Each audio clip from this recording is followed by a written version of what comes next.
사탄이 건네는 순간의 단맛에 속지 말라. 사탄이 건네는 순간의 단맛에 속지 말라라는 제목으로 말씀 전하겠습니다. 심하게 피로하거나 스트레스를 받을 때면 자주 이 달달한 음식을 찾게 됩니다.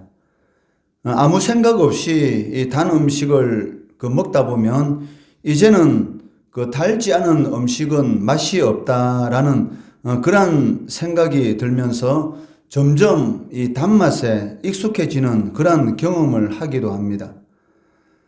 또한 이 바쁘게 살다 보면 간단한 패스트푸드 음식이라든지 외식을 자주 하게 되는데 이러한 패스트푸드와 이 외식을 통해서 단맛의 함정에 점점 더 빠져들게 되는 것을 볼 수도 있습니다. 단 것을 많이 먹다 보면 충치가 생기기도 하고 당뇨의 위험에 노출되기도 하고 살이 찐다는 이러한 건강에 좋지 않다라는 상식은 우리들도 가지고 있습니다. 그렇지만 이 단맛의 저주라는 책을 보게 되면 우리가 생각하고 있었던 그런 이 단맛에 대한 안일한 이러한 생각들에 대한 것을 완전히 바꾸어 놓는 것을 책을 통해서 우리가 볼 수가 있습니다. 비만은 게으르고 자기 관리가 안 되는 사람이 음식을 무지할지하게 이렇게 먹음으로 인해서 생기는 그러한 질병이다라는 인식을 가지고 있는데 이 책에서는 이러한 인식이 잘못되었다라고 지적하고 있습니다. 방송으로 인해서 많은 사람들의 이 미에 대한 기준이 날씬하고 멋진 외모가 되어 버렸습니다. 그렇기 때문에 많은 사람들이 이 비만을 극복하기 위해서 음식을 줄이기도 하고 단식을 하기도 하고 또 무리한 운동을 하기도 합니다. 그리고 이런 여러 가지 방법들도 제대로 되지 않으면 최후의 방법으로 이 수술까지 마다하지 않는 것이 오늘날의 현실입니다.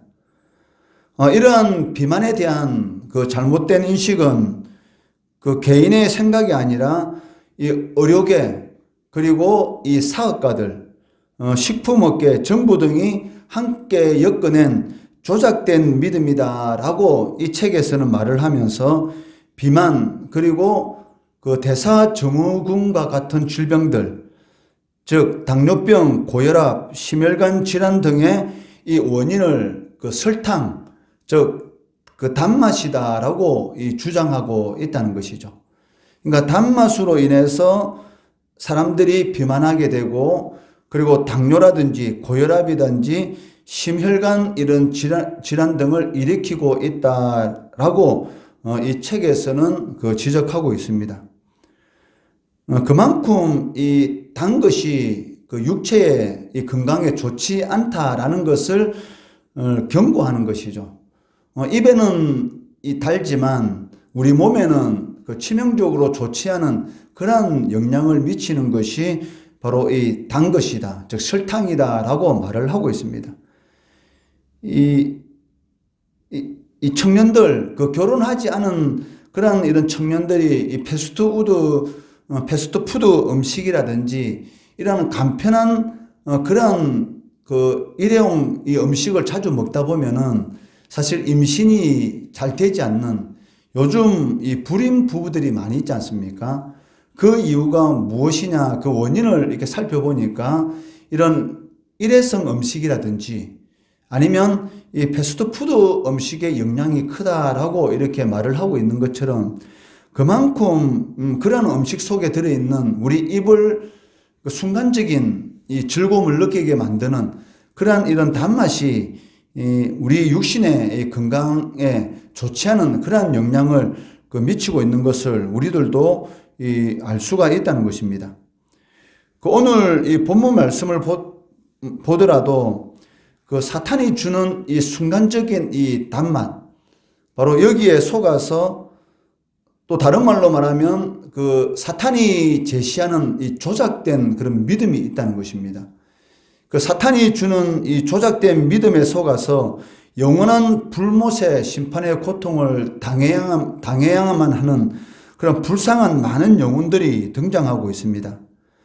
그 오늘 본문은 그 사탄을 추종하던 자들이 받을 그 심판에 대해서 말씀하고 있습니다.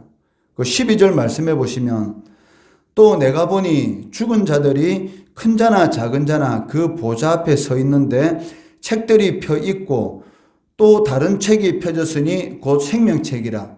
죽은 자들이 자기 행위를 따라 책들에 기록된 대로 심판을 받으니라고 기록하고 있습니다. 여기 그 죽은 자들이란 예수를 믿지 않고 죽은 자들을 가리키고 있습니다.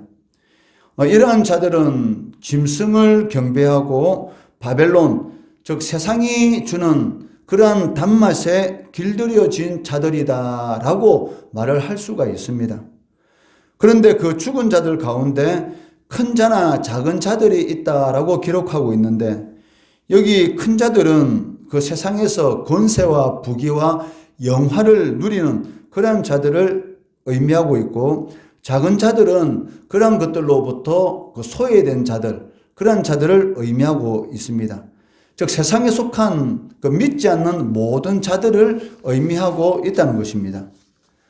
이들이 그 보좌 앞에 서 있습니다. 그런데 보좌 앞에는 두 종류의 책들이 펴져 있는데 하나는 죽은 자들의 행위가 기록된 책들이고 또 다른 하나는 생명책이다라고 말씀하고 있습니다. 여기 생명책은 당연히 구원받을 자들의 이름이 기록된 책을 의미하고 있습니다. 그리고 생명책에 이름이 기록되지 않은 자들이 영원한 최후의 심판을 받게 되는데 최후의 심판을 받기 전에 대기하는 그러한 장소가 있다는 것입니다. 그 장소에 대해서 13절에서 말씀하는데 13절 말씀해 보시면 바다가 그 가운데에서 죽은 자들을 내주고 또 사망과 음부도 그 가운데서 죽은 자들을 내주매 각 사람이 자기의 행위대로 심판을 받는다라고 기록되어 있습니다. 생명책에 그 이름이 기록되지 않는 그 최후의 심판을 받을 때까지 대기하는 그 장소에 대해서 바다와 사망과 음부다라고 묘사하고 있는데 이곳은 바로 이 지옥을 의미하고 있습니다. 예수를 믿지 않고 죽은 자들이 그 최후의 영원한 이 심판 불못을 받기 위해서 그 지옥에서 이 내어줌을 받게 되고 그러한 이 지옥에서 내어줌을 받는 그러한 것에 대해서 요한복음 5장 29절에서는 심판의 부활이다라고 기록하고 있다는 것입니다. 예수 믿고 죽지 않은 영혼들은 그 육신은 이 땅에 묻히지만 그 영혼은 그 지금 현재 이 지옥에서 영원한 그 형벌을 받고 있는 것이죠. 그렇지만 그 영혼이 지옥에서 형벌을 받고 있는 것은 최후의 영원한 심판이 아닙니다. 왜냐하면 육신과 영혼이 이 결합해서 받는 그 백보자 심판 후에 받는 그 심판이 영원한 최후의 심판이라는 것이죠. 그렇기 때문에 지금도 믿지 않는 자들은 지옥에서 하나님의 이 불모 심판을 받고 있지만 그것은 영원한 심판이 아니고 영원한 심판을 받기 전에의 고통의 그러한 삶을 형벌을 받고 있다는 것입니다. 이것을 요한복음 5장 29절에서는 선한 일을 행한 자는 생명의 부활, 즉 예수를 믿고 죽은 자들은 생명의 부활을 통해서 그 육신과 천국에 있는 영혼이 합해져서 영혼이 그리스도와 함께 왕노릇하는 그런 삶을 살게 되는 것이고 요한복음 5장 29절에 보시면 악한 일을 행한 자는 심판의 부활로 나오리라. 즉 이것은 지옥에서 지금 불모 심판을 받고 있는 그 영혼들이 바로 주님께서 재림하시는 그날에 그 땅에 묻혀 있는 자신의 육신과 이렇게 결합하게 되고 이 육신과 영혼이 결합한 상태에서 영원한 최후의 불모 심판을 받게 된다라고 말씀하고 있다는 것입니다. 그렇기 때문에 지금 현재 지옥에서 믿지 않고 죽은 영혼들이 받고 있는 그 형벌의 심판은 영원한 심판이 아닙니다.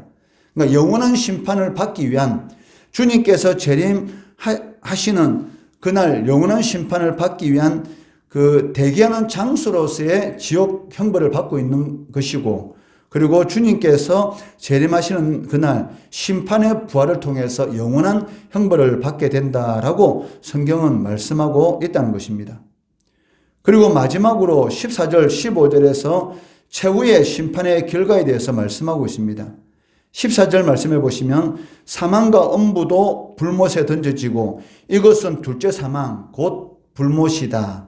즉 영원한 사망으로서 이제는 주님께서 재림하시게 되면 인간의 이 시간 개념은 없어지게 되는 것이고, 그리고 하나님의 시간 개념인 영원, 즉 알파와 오메가, 즉 시작과 끝의 영원이라는 개념의 그런 이제 심판의 그런 시간 개념이 이제 있게 되는 것이죠.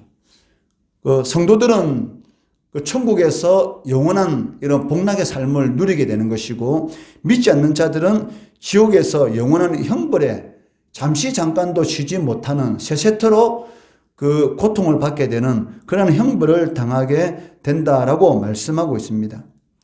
여기 사망과 음부가 불못에 던져졌다라는 것은 그 일시적인 이 대기 장소로서의 역할이 끝나는 것이고 영원한 심판의 장소가 되었다라는 그런 의미를 가지고 있습니다.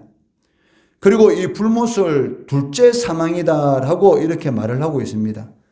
그러니까 둘째 사망이다라는 이 말은 첫째 사망에 이어지는 영원한 사망이다라는 그런 의미를 가지고 있다는 것입니다.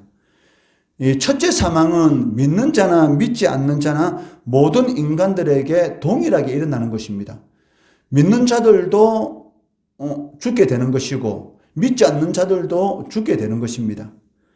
그러나 둘째 사망은 그 첫째 부활을 경험한 그리스도인들, 그러니까 성경에서 말하는 첫째 부활이라는 것은 그 예수를 믿고 죽은 자들은 지금 천국에서 그 복된 삶을 이렇게 누리고 있기 때문에 둘째 사망에서 제외되는 것이고, 그리고 예수를 믿고 지금 현재 육신을 입고 이 세상에서 살아가는 사람들은 예수 그리스도로 말미암아 구원받은 사람들이기 때문에 바로 둘째 사망에서는 이 제외된 사람들이라는 것입니다.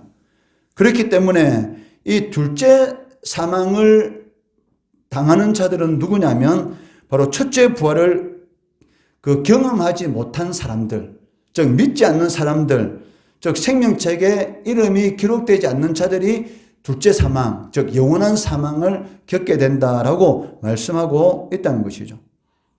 그래서 15절 말씀해 보시면 누구든지 그 생명책에 기록되지 못한 자는 불못에 던져지리라 라고 말씀하고 계시다는 것입니다. 예수께서 재림하실 때 지옥에 있던 영혼들은 최후의 심판을 받기 위해서 죽은 그 육신들이 부활을 하게 되고 지옥에 있던 영혼들과 합해져서 영원한 지옥의 심판을 받게 될 것입니다. 그러나 예수를 믿고 죽은 성도들에게는 영원한 생명의 부활이 기다리고 있다라고 말씀하고 있습니다. 생명의 부활을 통해서 성도들은 천국에서 내어줌이 되고 예수님과 같은 그런 신령한 몸, 예수님이 십자가에 못 박혀 돌아가시고 3일 만에 부활하실 때에 그 입은 몸은 그 인간의 몸과 같이 이 만질 수 있는 그런 몸이었습니다. 예수님께서 도마에게 무엇이라고 말씀하셨습니까? 이 못자국과 이 창자국을 만져보고 믿음이 없는 자가 되지 말고 믿는 자가 되라. 즉 예수님이 부활하신 그 몸은 바울 사도의 말을 빌리면 신령한 몸이다. 또 썩지 않는 몸이다. 우리의 몸은 썩는 몸이지 않습니까? 우리가 죽게 되면 이 육신은 땅에 묻히게 되고 썩게 되는 것이죠. 그런데 성도들이 입을 이 부활의 이 몸은 썩지 않는 몸이고 신령한 몸, 즉 예수님과 동등한 그런 부활의 몸을 갖게 되는 것이죠. 그런데 예수님의 그 몸은 어떤 몸이었습니까? 사람의 손으로 만질 수 있는 몸이지만 시공간을 초월하는 몸이죠. 제자들이 예수님이 십자가에 못 박혀 돌아가신 이후에 두려움 가운데서 이 문이 닫힌 그런 방 안에 모여 있었는데 어느 순간인가 예수님께서 시공간에 전혀 제한을 받지 않고 제자들에게 나타나신 것이죠. 그리고 도마에게 창자국과 허리 자국을 만져보고 그 믿는 자가 되라라고 말씀하셨습니다. 그러니까 예수님께서 입으신 그런 신령한 몸을 신자들은 입게 되는 것입니다.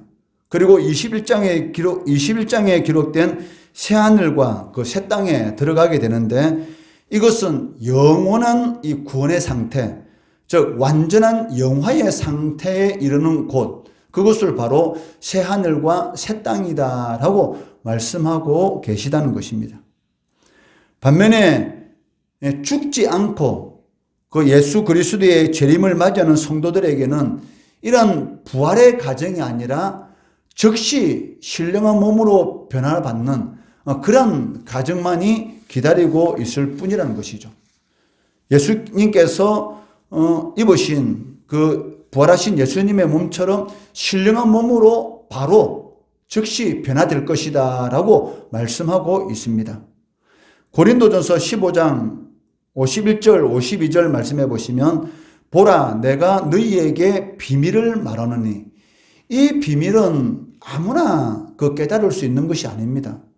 여러분들은 아무렇지 않게 지금 제가 하는 이 설교의 말씀을 자연스럽게 받아들이십니다. 예수 믿지 않는 사람들은 그 육신은 지금 현재 이 땅에 묻혀 있고 그 영혼은 지옥에서 형벌을 받고 있고 그러나 예수님께서 재림하시는 그날 지옥에 있는 그 영혼들이 이 땅에 묻혀 있는 자신의 그 육신과 결합해서 완전한 이 지옥의 형벌을 영원한 심판을 받게 될 것이다 라는 이 말, 그러니까 믿지 않는 자들에게는 이 말이 도저히 이해가 되지 않는 것이죠.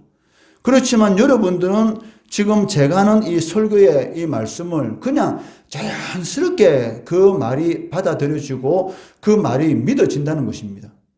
이것이 바로 비밀입니다. 이것은 아무나 깨달을 수가 없는 것이죠. 귀로 들리고 있고 말씀을 통해서 눈으로 보여주고 있는데도 불구하고 깨닫지 못하는 그러한 일들이 믿지 않는 자들에게는 일어나고 있습니다. 그렇지만 믿는 자들에게는 이러한 비밀, 하나님의 엄밀한 구원의 이 지혜가 성도들에게는 깨달음으로 나타나게 되는 것이죠. 만약에 사탄이 이 하나님의 엄밀한 이 구원의 지혜를 알고 있었다면 예수님을 십자가에 못 박는 그런 어리석은 행위를 하지 않았을 것입니다. 사탄의 생각은 어떠한 생각이었습니까? 예수님을 십자가에 못 박혀 죽이게 되면 모든 인류를 자신의 종으로 부릴 수 있을 것이다 라는 이러한 생각을 하고 있었죠. 그러나 하나님은 하나님의 아들 예수님을 독생자 예수님을 십자가에 못 박혀 죽임으로 인해서 사탄의 머리를 상하게 만드는, 즉 창세기 3장 15절에 여자의 후손이 내 머리를 상하게 할 것이다 라는 그 예언이 성취되는, 다 이루었다라는 하나님의 은밀한 구원의 지혜가 십자가 위에서 성취되는 것을 볼 수가 있다는 것입니다.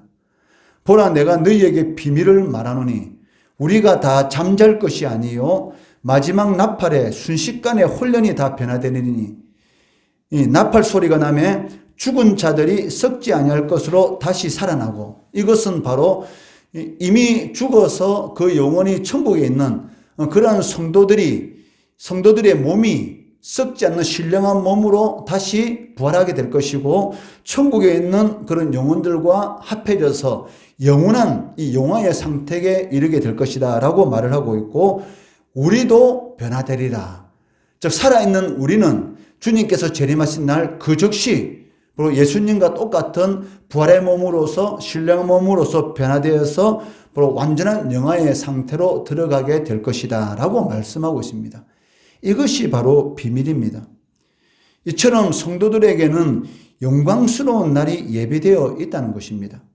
그렇기 때문에 사단의 거짓말에 속아서, 사단이 주는 이 조작된 믿음에 속아서, 사단이 주는 순간의 이 달맛에 속아서 이 단맛의 저주에 빠지면 안 된다는 것입니다. 우리가 하나님의 말씀대로 살아가는 것이 어떨 때는 너무나 힘들고 그리고 자신의 육신의 정욕을 죽여야 되는 그런 상황에 있을 수도 있고 세상 사람들이 보기에는 너무나 어리석고 미련하게 보인다 할지라도 하나님의 말씀을 끝까지 붙들고 살아가야 한다는 것입니다. 세상과 타협하면 안 된다는 것이죠. 사단이 주는 그 조작된 믿음에 빠지게 되면 어떻게 됩니까? 바로 아담과 하와가 타락한 이유가 바로 이 사단의 이 조작된 믿음이었습니다. 선악을 알게 하는 나무 열매를 먹게 되면 하나님과 같이 될 것이다. 하나님과 같이 될 수가 없죠. 그렇지만 이 조작된 이 믿음이 아담과 하와를 속이게 하였고 그 사단의 그 거짓말에 속아서 결국은 이 단맛의 저주에 빠지게 되었던 것이죠. 우리들도 마찬가지입니다. 그 성도는 하나님과 같이 되는 것이 목표가 아닙니다. 하나님 안에 거하는 삶, 이것이 성도들의 목표인 것이지 성도가 하나님과 같이 되어서 자기가 자신의 인생을 마치 행복하게 할 수 있는 것처럼 하나님의 말씀이 아닌 자신의 지혜, 자신의 지식을 가지고 살아가는 것이 성도들이 아니라는 것이죠. 성도들은 모든 지혜와 지식의 판단 기준이 무엇입니까? 오직 하나님의 말씀입니다. 어떤 일을 행할 때에 과연 하나님의 그 말씀에 비추어서 과연 내가 하는 이 일이 하나님이 기뻐하는 일인가? 하나님이 싫어하는 일인가? 과연 이 일을 해야 될지 말아야 될지 모든 기준은 하나님의 말씀이라는 것이죠. 그런데 하나님의 말씀으로 어떤 결정을 내릴 때에는 순간적으로는 자신이 손해를 보는 것 같고 그 일을 통해서 자신이 어리석게 되는 것처럼 느껴질 때도 있습니다. 그렇지만 그 미련함이 그리스도인에게 있어서는 하나님의 능력이다라고 말씀하고 있다는 것입니다. 어떻게 보면 성도들은 좀 미련하게 사는 것이 그 현명한 것입니다. 사람들이 보기에 답답하다, 미련하다라고 이야기 듣는 것이 어떻게 보면 하나님의 보시기에는 참 지혜롭다라는 것이 될 수가 있다는 것이죠. 세상에 대해서 지혜로운 성도는 어떻게 보면 하나님의 안에서는 어리석은 성도가 될 수가 있고 세상에 대해서 어리석다라고 말하는 성도가 어찌 보면 세상 그 하나님이 보시기에는 지혜로운 그런 성도가 될 수가 있다는 것입니다. 그 학창 시절 때 이 어리석게 보이는 학생들이 있지 않습니까?